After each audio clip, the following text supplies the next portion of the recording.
Launching Zinc background check through your HiBob ATS couldn't be easier. Simply navigate to the hiring module on Bob, click into the job, and find the candidate who you want to run background checks on. Once you've linked the Bob and Zinc account by simply copying over an API key, you'll see a section in your interview plan called Background Check.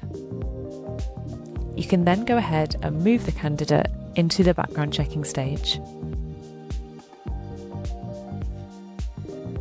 Click into the background check stage. Click into the background check tab. You can then click Run Background Check. Select Zinc and simply select the relevant package to send to your candidate. Click Run and your candidate will receive a request that has your logo and brand colours. They can then go ahead and click Complete Checks, where it will open up their browser where they can complete their checks on Zinc in a matter of minutes.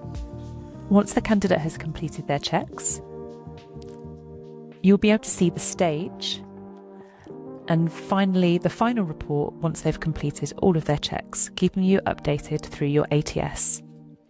It's as easy as that.